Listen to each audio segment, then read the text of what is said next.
네, 이번 시간에는 복소수 단원 중에서 켤레 복소수에 관련된 문제를 몇 개 풀어보도록 하겠습니다. 첫 번째 문제, 알파하고 베타가 복소수라고 되어 있고 그 다음에 조건이 이렇게 한 개, 두 개가 나와 있습니다. 그런 다음에 베타분의 알파 플러스 알파분의 베타의 값을 구하라고 되어 있네요. 이 문제를 아직 풀어보지 않은 학생들이라면 해설 강의를 듣기 전에 반드시 문제를 먼저 풀어봤으면 하고요. 그 다음에 문제를 접해본 학생들이라면 바로 해설 강의를 들어도 상관이 없겠습니다. 사실 이 문제를 답을 구하는 것만 목적으로 한다면 10초도 걸리지 않아서 답은 바로 구할 수가 있습니다. 하지만 그런 풀이를 이해하기 위해서는 2차 방정식에 관련해서 좀 이론을 어느 정도 깊이 있게 알고 있어야 되기 때문에 그것을 잘 모르는 학생들이라면 그 풀이가 쉽기는 쉽지만 이해는 좀 어려울 수 있어요. 그래서 그 이론적인 배경에 대해서 일일이 설명을 하지는 않을 것이고 단지 빨리 이제 푸는 방법만 소개하도록 하겠습니다. 그 방법은 조금 이따가 소개하는 걸로 하고 우선 일반적인 풀이법을 배워보도록 하겠습니다. 지금 이 조건 두 개를 이용해서 이 문제를 풀어야 되겠죠. 우선 이걸 우리가 뭐 알파 베타분의 알파의 제곱 더하기 베타의 제곱 이렇게 이제 통분을 해서 알파의 제곱 더하기 베타의 제곱을 구하기 위해서는 알파 더하기 베타의 값이 나와 있으니까 알파 곱하기 베타 이 값만 구하면 끝나는 것이죠. 자, 그래서 이 조건을 어떻게 변형을 하느냐, 자, 이와 같은 형태의 문제들은 전부 다 알파의 켤레를 알파분의 2, 그 다음에 베타의 켤레를 베타분의 2로 1단계 이렇게 고쳐놓고 그 다음에 이제 두 번째 조건을 이용을 하는 겁니다. 자, 여기 알파 더하기 베타의 켤레는 알파의 켤레와 베타의 켤레를 더한 것과 같죠. 알파 더하기 베타의 켤레는 알파의 켤레와 베타의 켤레를 더한 걸로 이렇게 바꿔 쓸 수 있고, 알파의 켤레는 여기 알파분의 2, 베타의 켤레는 베타분의 2니까 이 두 개를 더한 것은 알파분의 2 더하기 베타분의 2. 그 다음 이것을 계속 변형해 나가죠. 통분을 하게 되면 일단 2로 묶어서 알파 베타분의 알파 플러스 베타. 그런데 알파 플러스 베타라는 값이 이미 1이라고 나와 있기 때문에 이 1은 2, 그 다음에 알파 베타분의 2, 즉 알파 더하기 베타의 켤레를 변형했더니 최종적으로 알파 베타분의 2가 나왔고 그 값은 바로 1이다 라는 것을 이용해서 알파 베타가 2라는 것까지도 알아낼 수 있습니다. 자, 이제 세 번째, 우리가 원하는 형태의 식을 만들어야겠죠. 그래서 알파 더하기 베타를 제곱을 일단 합니다. 그러면 알파의 제곱 더하기 베타의 제곱 플러스 2 알파 베타 이렇게 나오죠. 알파 플러스 베타를 제곱하면 결국은 2를 제곱한 거니까 1이 되겠죠. 1. 자, 그래서 이 상태에서 양변을 알파 베타로 나눠줍니다.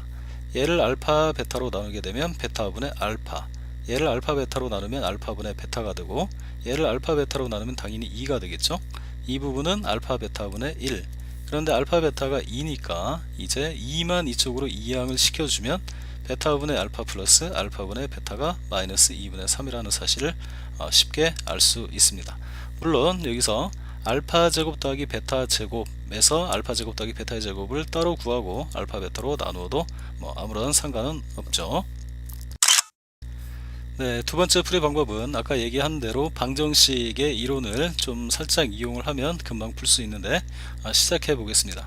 자, 이것은 아무 때나 쓰는 건 아니고 어떤 두 복소수 알파와 베타에 대해서 알파와 알파의 켤레의 곱, 그 다음에 베타와 베타의 켤레의 곱이 반드시 같다고 돼 있고 그 값이 이렇게 실수로 나와 있어야만 합니다. 마찬가지로 알파와 베타의 합이 반드시 실수로 나와 있을 때만 쓰는 겁니다. 자, 그 이유를 굳이 설명하지는 않는다고 했습니다. 설명이 너무 길어지기 때문에.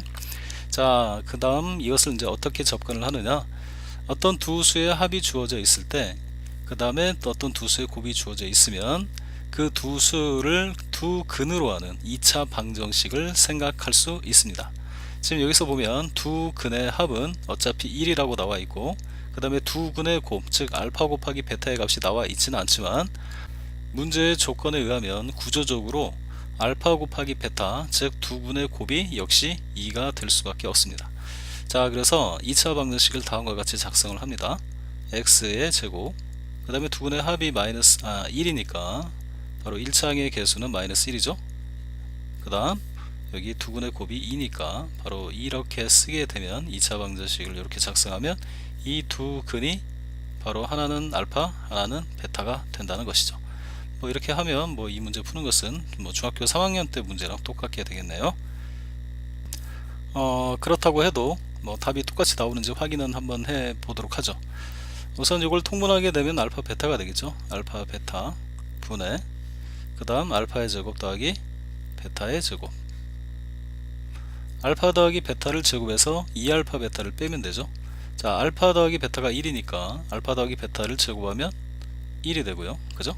그 다음에 빼기 이 2는 4가 되고 그 다음에 얘가 2죠. 2. 그래서 이것만 계산하면 바로 답이 마이너스 2분의 3이란 걸 확인할 수 있습니다. 네, 이 두 번째 문제도 첫 번째 문제랑 완전히 동일한 문제죠. 숫자만 바꿔져 있습니다. 그리고 이제 물어보는 것만 살짝 다른 것이죠. 자, 이 문제도 저 문제랑 똑같은 문제고 복습을 하기 위해서 하나 이렇게 다시 쓴 거이기 때문에 바로 문제를 풀도록 하겠습니다. 첫 번째 방정식을 한번 이용해 보죠. 두 분의 합이 어떤 2차 방정식에 대하여 두 분의 합이 얼마다? 2다. 그 다음에 두 근의 곱이 이게 얼마다? 네, 4다. 자, 그러면 이 값은 이걸 제곱해서 이거의 2배를 빼면 되죠. 이거의 제곱이 4, 그 다음에 요놈의 2배가 8. 답은 바로 마이너스 4가 되는 겁니다. 자, 그렇지만 우리가 이제 서술형도 대비를 해야 되기 때문에 식을 변형해서 주어진 조건을 변형해서 이 값을 구해보도록 하겠습니다. 방법은 완전히 동일합니다. 자, 우선 알파의 켤레는 알파분의 4, 베타의 켤레는 베타분의 4가 되겠죠. 그 다음 알파 더하기 베타가 2니까 실수니까 이 전체의 켤레는 역시 2가 되겠죠. 그래서 알파의 켤레 더하기 베타의 켤레가 2다.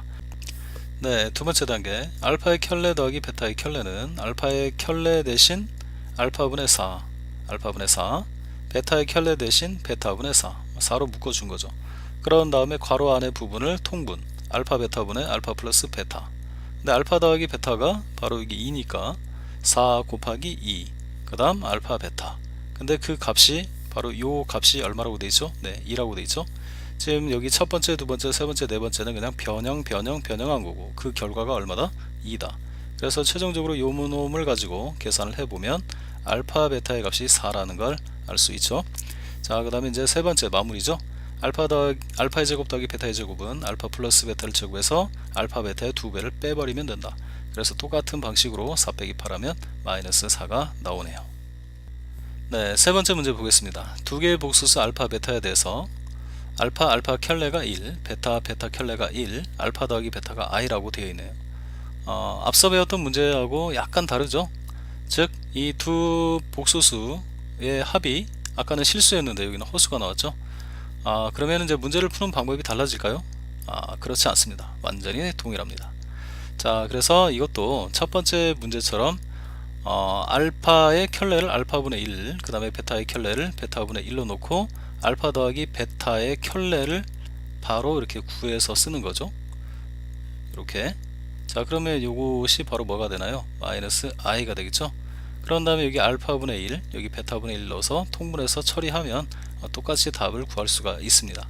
자, 그렇지만 선생님은 조금 살짝 바꿔서 문제를 풀어보도록 할게요. 자, 우선 알파 더하기 베타가 i니까 당연히 그게 켤레는 마이너스 i가 되겠죠. 그래서 이 두 개를 그냥 바로 더해 버립니다. 그러면 이 두 개를 더한 것은 0이 되겠네요. 그런 다음에 알파의 켤레가 알파분의 1, 베타의 켤레가 베타분의 1이니까 이 부분에 알파분의 1하고 베타분의 1을 그대로 넣어주는 거예요. 그래서 이렇게 해서 알파 더하기 베타, 그 다음에 이걸 통분하면 알파 베타, 그 다음에 알파 더하기 베타 이렇게 되고 이게 0이죠. 자, 그래서 이 부분을 우리가 이제 알파 베타로 이렇게 묶어주게 되면, 그래서 정리하면 알파 베타가 마이너스 1이 되는 겁니다. 괜히 이게 더 어렵나요? 자, 그냥 한번 해볼까요? 알파 분의 1 더하기 베타 분의 1이 알파의 켤레 더하기 베타의 켤레니까 알파의 켤레 더하기 베타의 켤레는 마이너스 i다. 자, 근데 이 부분을 통분을 하게 되면 알파 베타 분의 알파의 알파 더하기 베타가 되고, 근데 여기 알파 더하기 베타가 얼마냐면 여기 i죠. i. 그래서 양변 i 나눠주면 알파 베타가 마이너스 1이라는 거 이렇게 나오죠. 자, 뭐 어쨌든 뭐 그렇게 하든 이렇게 하든 그게 그거니까. 자, 그래서 알파 세제곱 더하기 베타의 세제곱은 알파 플러스 베타를 세제곱해서 마이너스 3 알파 베타, 알파 플러스 베타를 계산하면 되는 거니까 알파 플러스 베타가 i였고 그거의 세제곱은 마이너스 i, 그 다음에 알파 베타가 마이너스 1이니까 두 개를 곱하면 플러스 3, 그 다음에 여기 i죠. 그래서 이걸 계산하니까 2i. 네, 네 번째 문제 보겠습니다. 아까도 얘기했지만 이 문제를 처음 본 학생들은 반드시 해설 강의를 듣기 전에 먼저 풀어보시기를 바랍니다. 문제를 한번 읽어볼까요? 자, 복소수가 지금 Z1, Z2, Z3, Z4까지 총 4개가 있네요. 그 다음에 각각의 켤레를 곱한 값이 모두 동일하고 그 값은 4다. 그 다음에 이 4개의 복소수를 더한 것과 그거의 켤레 복소수를 더한 것이 1이다. 자, 이때 Z1 더하기 Z2 더하기 Z3, Z4까지 더한 거에다가 Z분의 1, 저의 역수죠. 그 다음에 Z2분의 1 더하기 Z3분의 1, Z4분의 1의 값을 곱해서 얻어진 것은 얼마이냐, 이렇게 되어 있습니다. 지금 이런 문제는 전혀 어려운 문제가 아니고요. 약간의 눈썰미만 있으면 쉽게 해결할 수가 있습니다. 자, 여기서 이제 가장 중요한 것은 여기 두 번째죠. 두 번째. 지금 이런 형태로만 만들 수 있다면 그 값은 바로 1로 대체할 수 있다. 맞죠? 지금 보면은 이 부분하고 이 부분이 같잖아요. 그럼 이쪽은 요거하고 어떤 연관이 있을까를 생각을 해 봐야 된다는 거예요. 뭘 이용해서? 바로 이 첫 번째 조건을 이용해서. 첫 번째 조건에 의하면 Z1의 켤레는 바로 뭐가 돼요? 네, Z1분의 4가 되겠죠. 마찬가지로 여기 2가 빠졌나요? 네, 2가 빠지고 여기는 3이 빠지고 여기는 4가 빠졌나요? 골고루 빠졌습니다.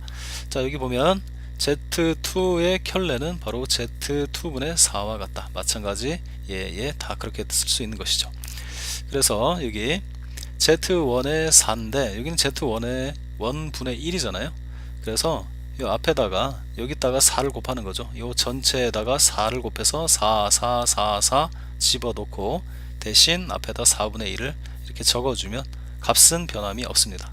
자, 그러면 여기 Z1분의 4가 바로 Z1의 켤레가 되는 거죠. 마찬가지로 얘가 Z2의 켤레, 얘는 Z3의 켤레, 얘는 Z4의 켤레가 됩니다. 자, 그런데 각각의 켤레를 더한 것은 4개를 더한 후에 전체를 켤레로 이렇게 잡아줘도 똑같은 거죠.